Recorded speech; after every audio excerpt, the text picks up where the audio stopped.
Hey warriors, you're not weak, you're not lazy, you're useful, and that's the problem. The more you give, the more people take. The more you say, I'm fine, the more your boundaries disappear. And one day you wake up and realize no one respects you. They're just used to using you. Listen carefully. People test the kind, they push the quiet, and they exploit anyone they're not afraid to lose. This video is about the moment that stops, the moment you become dangerous to exploit. I want you to drop this affirmation in the comments. I choose respect. Number 1. Emotional exhaustion is a power leak. Constant usefulness drains your authority faster than anything else. When you're always the one fixing problems, always the one showing up, always the one carrying the weight, you're leaking power every single day.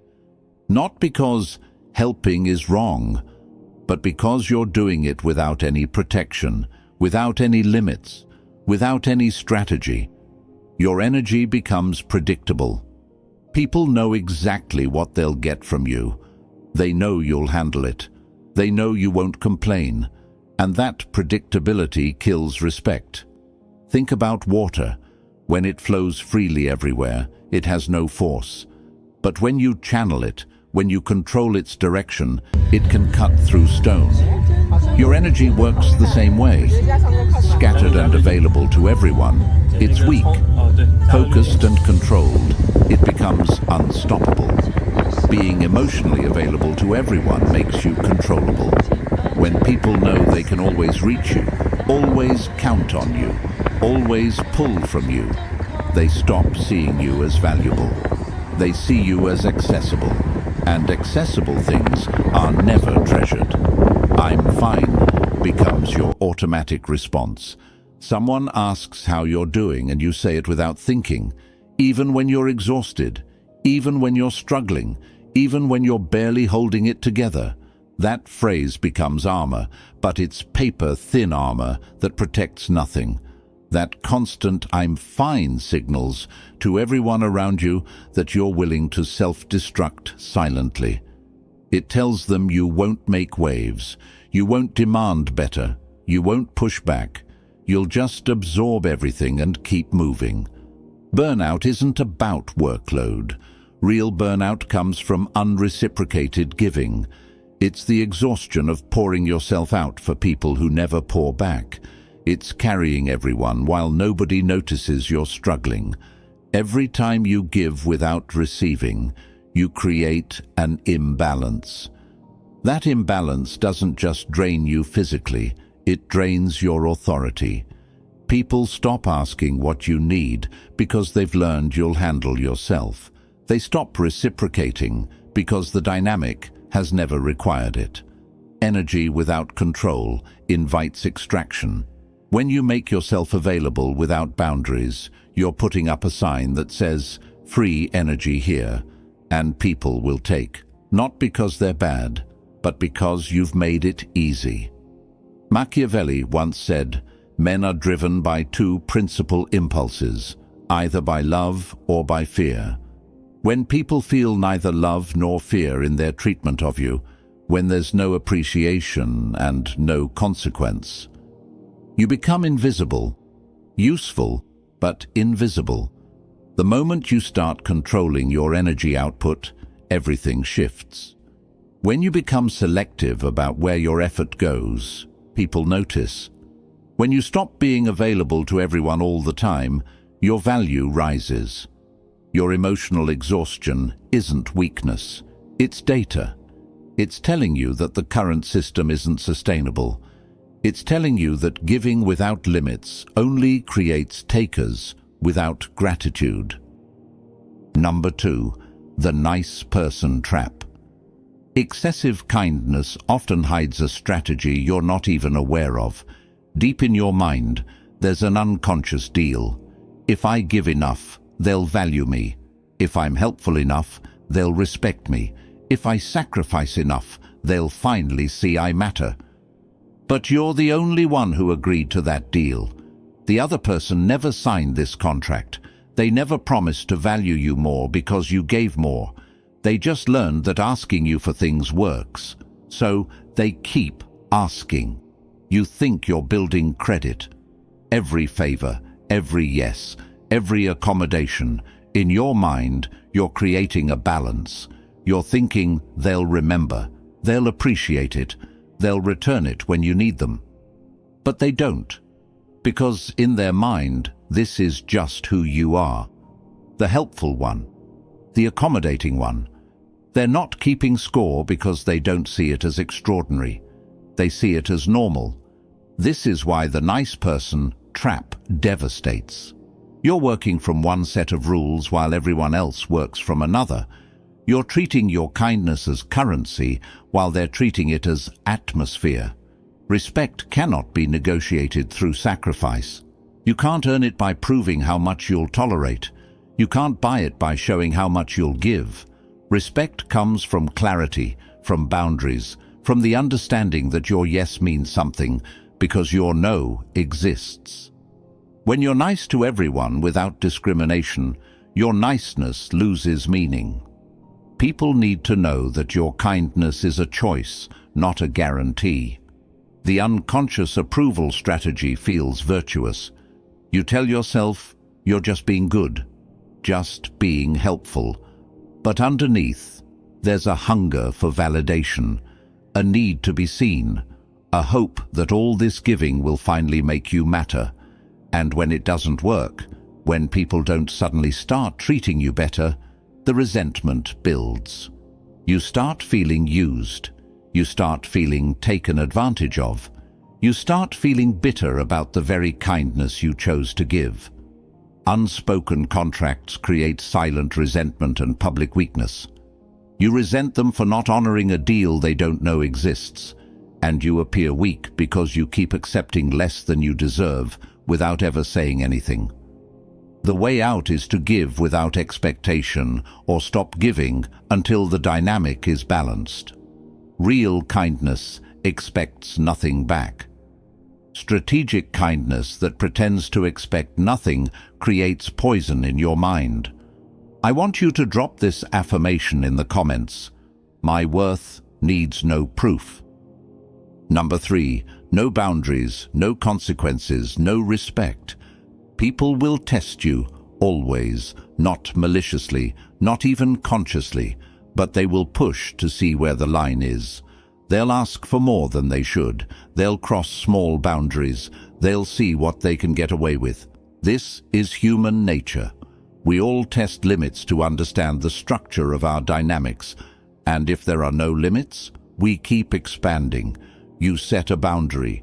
You say, I can't do this, or this doesn't work for me, or I need you to stop that. And they hear you. They even agree. But then they do it again, and you let it slide. Maybe you're trying to be understanding. Maybe you don't want conflict. Maybe you're hoping they'll respect your words without you having to enforce them. But they don't. Because without enforcement, boundaries are just suggestions, nice ideas, polite requests, not actual limits.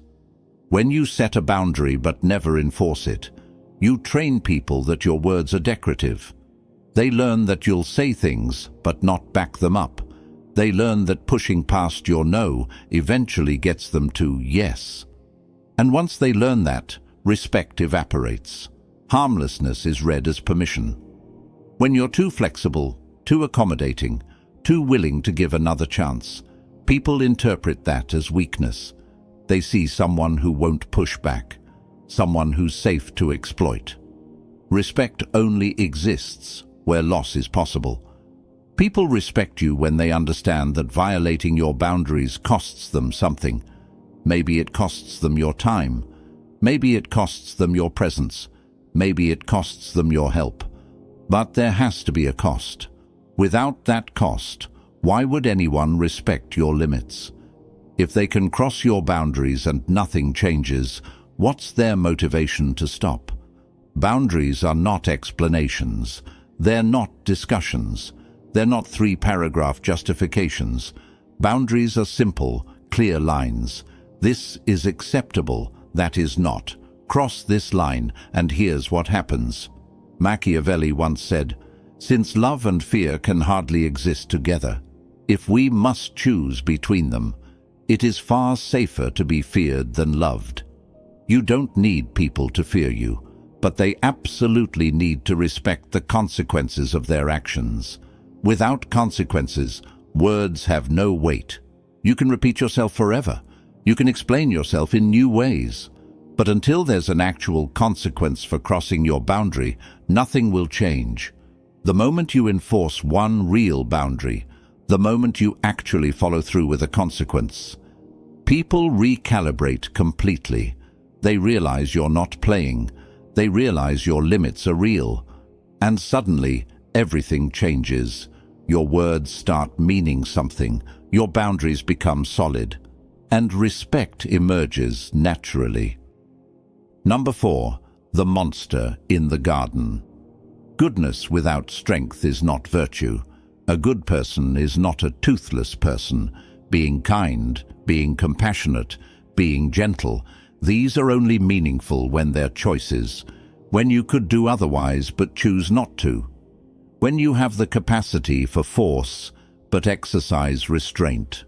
If you can't be dangerous, then your kindness isn't a choice. It's just your only option. And people can sense that difference immediately. True virtue requires the capacity for destruction, not cruelty, not random violence, not hurting people for fun, but the real, genuine ability to make things difficult for someone if you needed to, the ability to push back, the ability to create consequences.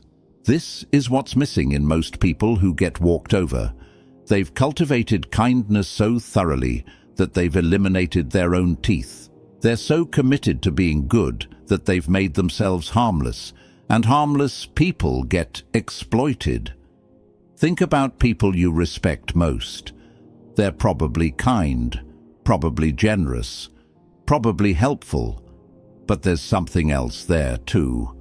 An edge, a sense that you wouldn't want to cross them, a quiet strength that says, "I'm being nice by choice, not by weakness." That's the integrated shadow.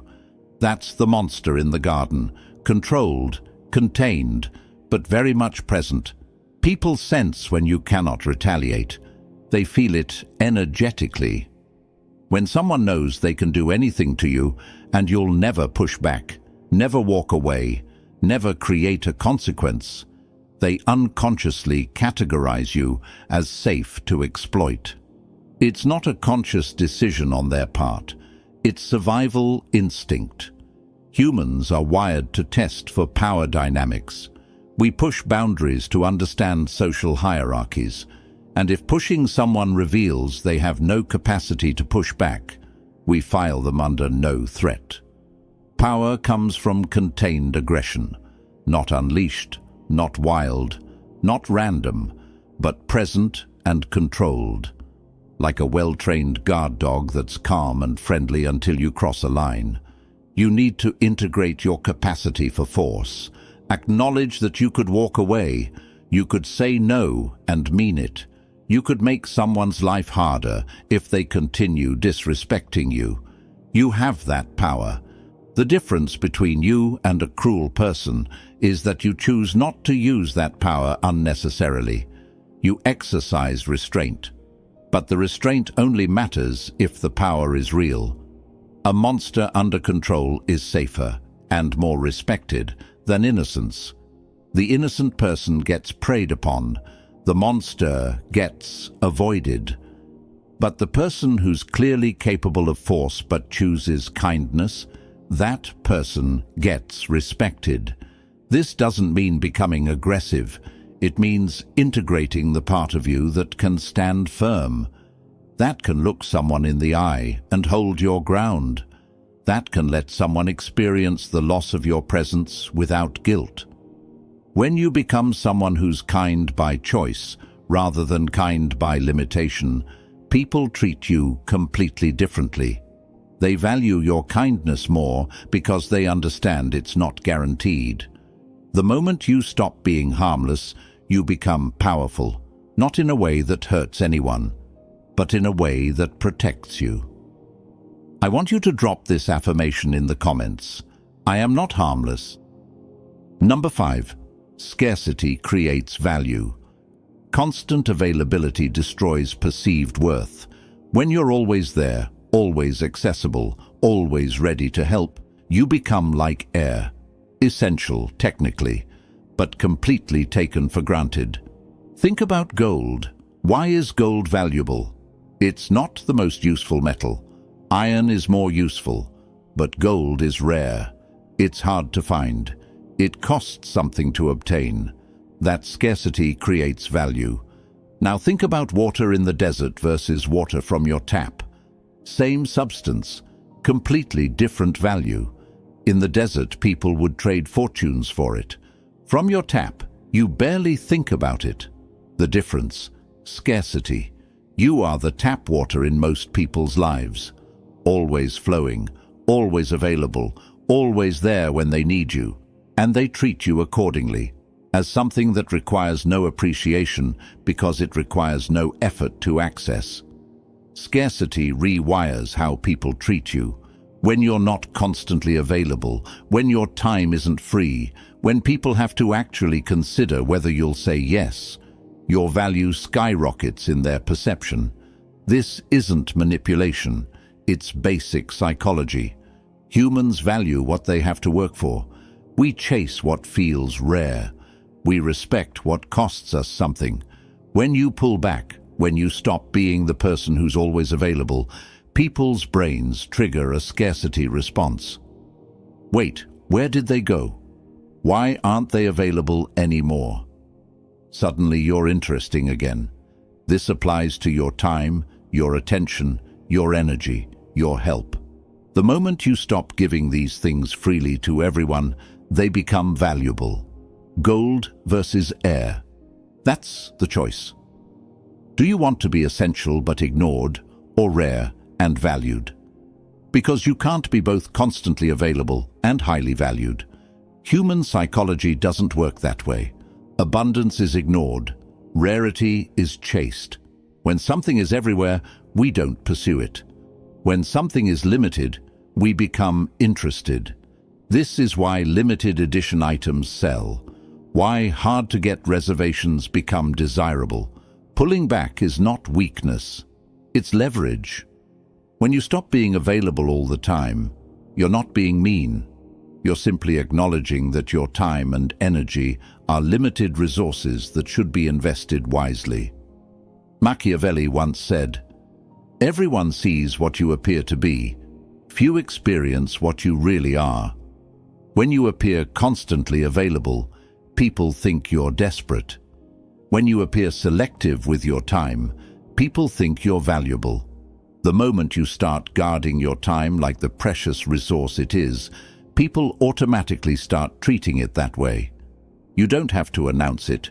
You just become less available, and people's perception shifts. What costs nothing is treated as nothing. Your time given freely is wasted time in their minds. Your help offered too quickly is help that's not appreciated. But make them wait sometimes. Make them wonder if you'll say yes. Make them realize your time isn't infinite. And watch how quickly they start valuing everything you do. Number 6. Silence, withdrawal, and non-reaction as power. The less you say, the more weight your words carry. Every time you explain yourself, you dilute your authority. Every justification is a crack in your foundation. Every defense is a signal that you're unsure of your ground. Real power doesn't explain. It states, it decides, it moves, and it trusts that its existence is explanation enough. Think about people who command rooms. They don't talk constantly. They don't justify every decision. When they speak, people listen because their words are rare. Why explaining weakens authority? When you explain, you're implicitly asking for approval. You're saying, "Here's why my decision is reasonable. Please agree with it." But authority doesn't ask for agreement. It informs. If you tell someone no and they ask why, your instinct is to explain, to give reasons, to make them understand. But the moment you start explaining, you've made your boundary negotiable. Now they can argue with your reasons. Pick apart your logic. Find exceptions. Justification signals insecurity. It says, I'm not entirely sure I have the right to set this boundary, so let me convince you it's okay. But you don't need permission to have boundaries. Watch what happens when you just say no and stop talking. Silence. Awkwardness. They'll try to fill it. They'll ask why. They'll push. And if you stay silent, if you don't take the bait, something powerful happens. Silence forces others to fill the vacuum. When you don't respond to manipulation, to pressure, to guilt trips, people don't know what to do. They're used to wearing you down with words. But when you meet them with calm silence, there's nothing to push against. It's like punching air. All their energy goes nowhere, and eventually they stop pushing. Removing your energy shifts dominance instantly. When someone is used to your constant engagement and you suddenly just withdraw, no drama, no explanation, just quiet absence, the power dynamic flips. They realize they can't manipulate you with words anymore. They can't guilt you.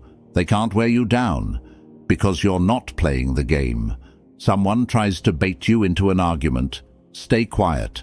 Someone expects you to defend yourself. Don't. Someone assumes you'll explain why you can't do something.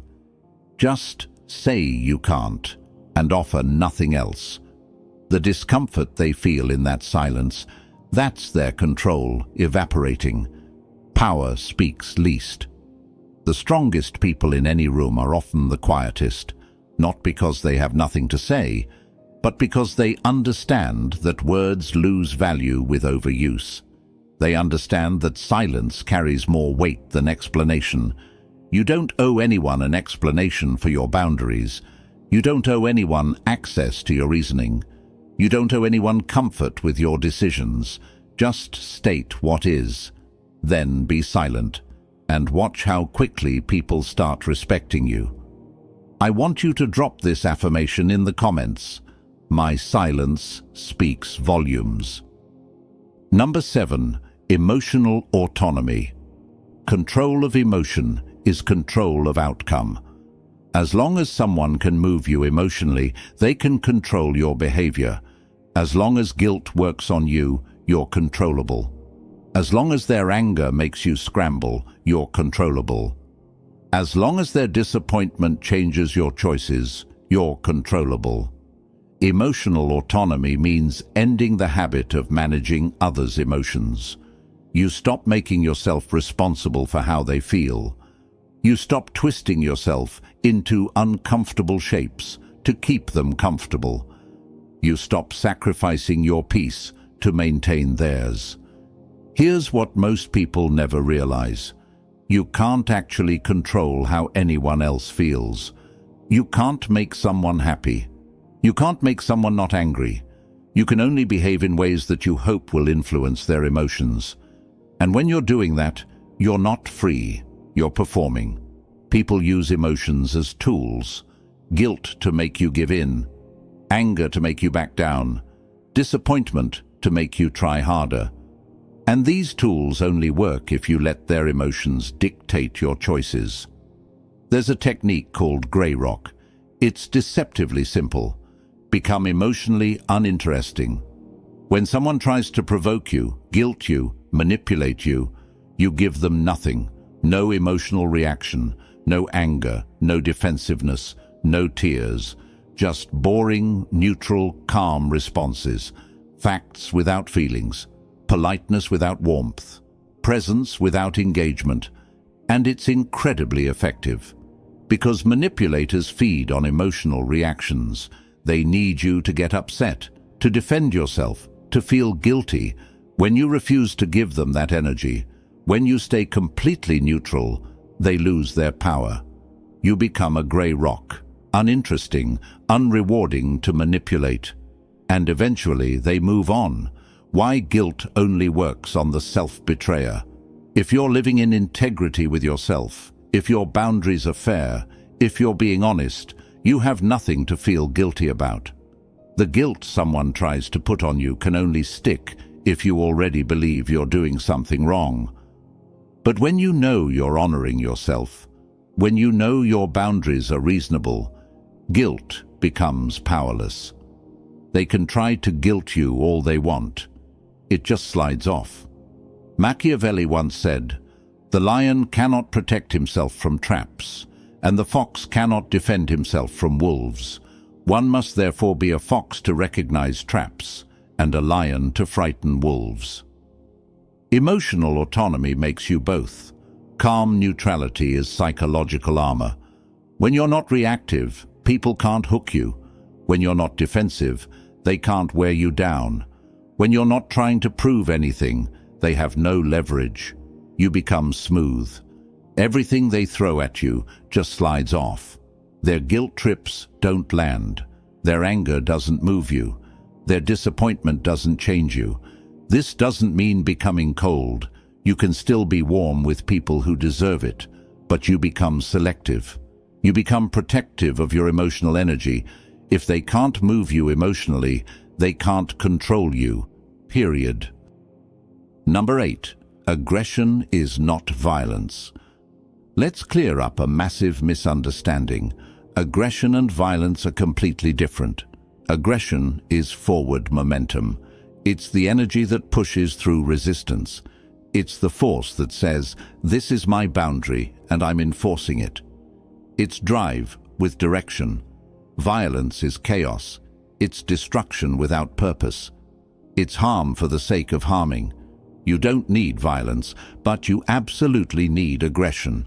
Because boundaries without firmness don't exist. A boundary whispered is a boundary ignored. When you set a limit, it needs to land with weight, not anger, not cruelty, just unmistakable certainty. Think about effective people. When they say no, you don't question it. There's no confusion, no wondering if they might change their mind. Just clarity. That's controlled aggression. Aggression as forward force, not chaos. Real aggression isn't loud. It isn't violent. It's the steady pressure of someone who knows exactly what they will and won't accept. Why boundaries require firmness to exist. A soft boundary is a suggestion. A firm boundary is a fact. If your no is tentative, people will test it. If your no is solid, they won't. The calm, unapologetic no is one of the most powerful tools in human interaction. No, I'm sorry, but no, I wish I could. No, maybe next time. Just no. And when you say it without flinching, without apologizing, without explaining, people accept it. Because there's nothing to negotiate with. Stillness plus certainty equals intimidation. Not the scary kind, the respectable kind. When you're completely still, completely calm, completely certain, people instinctively recognize they're dealing with someone who can't be moved. Intimidation isn't about being scary.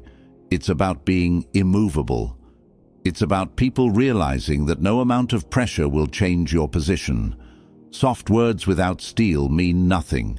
You can be polite, you can be kind, you can speak gently, but underneath the politeness, there has to be steel. There has to be the understanding that if this boundary is crossed, there will be a consequence. That steel doesn't make you mean. It makes you solid. It makes you real. It makes you someone who can be trusted to actually mean what they say. The moment you learn to be firm without being loud, strong without being harsh, clear without being cruel, you become someone people can't exploit. Your boundaries become known. Your limits become respected. Not because you screamed them, but because you stated them with the kind of quiet certainty that can't be argued with. I want you to drop this affirmation in the comments. My no is final. Number 9. Identity shift from helper to architect. Your identity determines how people treat you.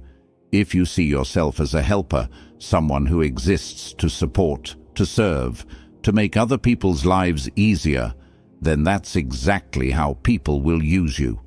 Helpers are consumed. Architects are consulted. What's the difference? A helper is reactive. They wait for problems. They respond to needs. They prove their value by being useful to others. An architect is proactive. They build, they create, they move with purpose.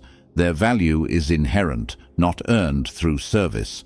When you identify as a helper, you're constantly waiting to be needed, waiting to prove yourself, waiting to show that you matter by showing how much you can do for others. And people sense that need in you. They sense that you're trying to earn your place through usefulness, and they take advantage. But when you shift to architect identity, everything changes. You're no longer waiting around to be useful. You're building something. You have a mission. You have direction. You have purpose that exists independent of anyone else's needs. Stop proving value. Assume it. This is the core shift. Instead of thinking, I need to help so people will value me, you think, I'm valuable, and sometimes I choose to help. See the difference. One is desperate. The other is generous. One is about earning. The other is about giving from overflow. Mission creates gravity. When you're focused on something bigger than just being helpful, when you're actively building towards something, when you have somewhere to be and something to do, people feel that energy. They sense that you're not desperate for their approval, that you're not waiting around to be needed, that you have momentum and direction, and that makes you magnetic. People chase those who move with purpose. They don't chase helpers, they use helpers. But people with missions, people who are building something, those people get respect. This doesn't mean you stop helping people. It means you help from a position of strength instead of desperation. You help because you choose to, not because you need to prove your worth. You help people who respect your time. You help in ways that align with your mission. You help when you have surplus energy, not by draining yourself dry. Builders are respected. Servants are used. A builder creates value. A servant maintains things for others. A builder has vision. A servant has duties. A builder is irreplaceable. A servant is interchangeable. Which one are you presenting yourself as? Machiavelli once said, "The promise given was a necessity of the past. The word broken is a necessity of the present." What he meant is that circumstances change. You don't have to keep being the helper just because that's what people expect. You can break that pattern. You can rebuild your identity. When you shift from "how can I help" to "this is what I'm building," people's entire perception of you changes. They stop seeing you as the go-to problem solver. They start seeing you as someone with their own path, someone with their own value, someone worth respecting. The helper waits by the phone. The architect is too busy building to always be available, and people respect the architect more. Number 10. Becoming the villain by choice. Final lesson, the hardest truth. When you start setting boundaries, when you start saying no, when you start prioritizing yourself over their comfort, some people are going to call you selfish. Let them. Accepting being the villain in someone else's story is the final liberation. You can't control their narrative. You can't force them to understand. You can't make them see that you're not abandoning them. You're just done abandoning yourself. So stop trying. Accept that some people will paint you as the bad guy. Accept that they'll tell stories about how you changed. Accept that they'll be angry, hurt, or confused, because their story about you is not your responsibility. Why the selfish label frees you? As long as you're terrified of being called selfish, you can be controlled. As long as that word has power over you, people can use it to keep you in line. Don't be selfish. Think about others, and you comply, because you don't want to be that person. But here's the truth. Taking care of yourself is not selfish. Setting boundaries is not selfish. Refusing to be exploited is not selfish. And even if it were, so what? The moment you accept the label, the moment you say, "Fine, call me selfish if you want," that weapon loses all its power.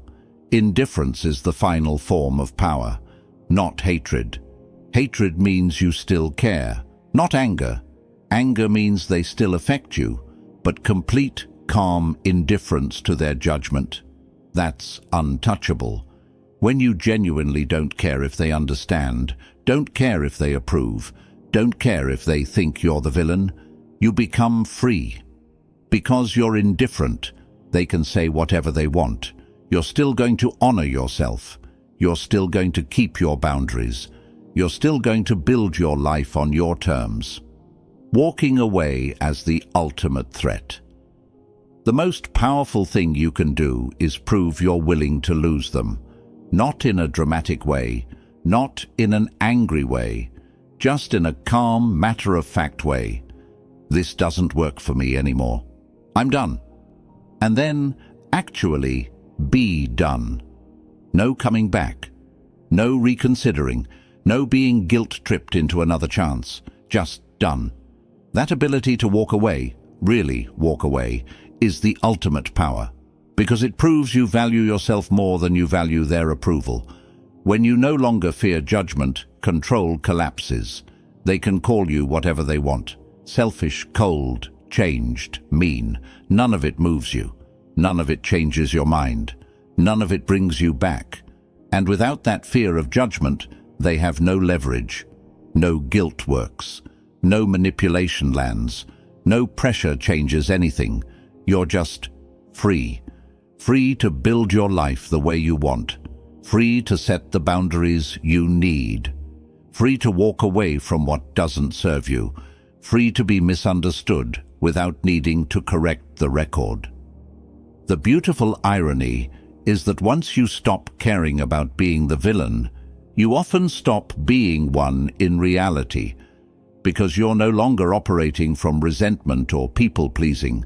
You're operating from clarity, from self-respect, from genuine choice.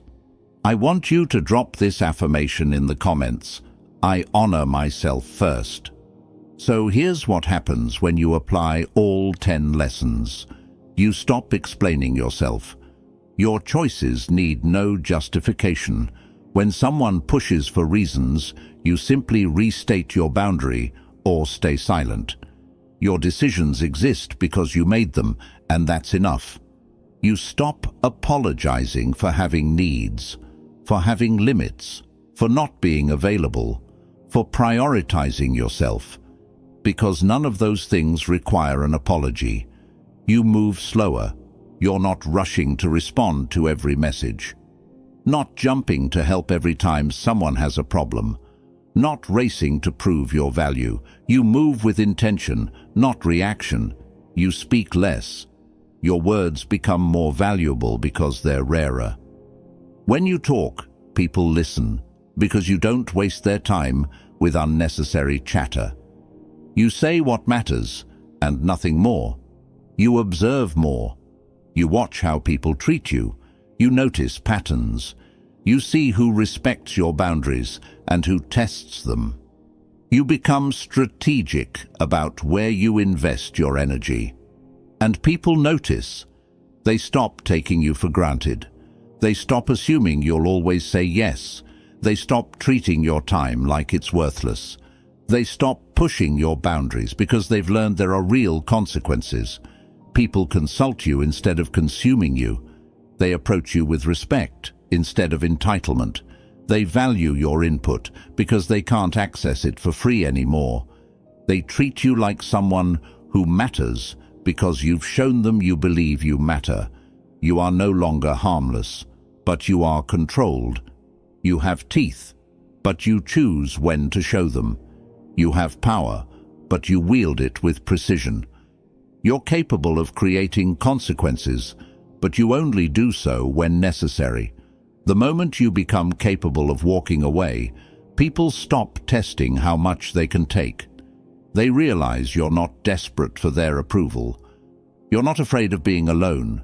You're not willing to sacrifice yourself for their comfort, and that makes you dangerous to exploit. Here's the final truth, straight from Machiavelli's world. No one can use you. Once, you're no longer safe to exploit. You're not weak. You're not selfish. You're just done being everyone's free resource. And the moment you embrace that, everything changes. You become the kind of person people respect instead of use. The kind of person people value instead of drain. The kind of person people think twice before taking advantage of.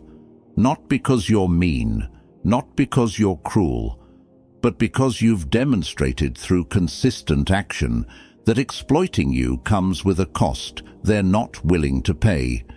If this video resonated with you, hit that like button right now.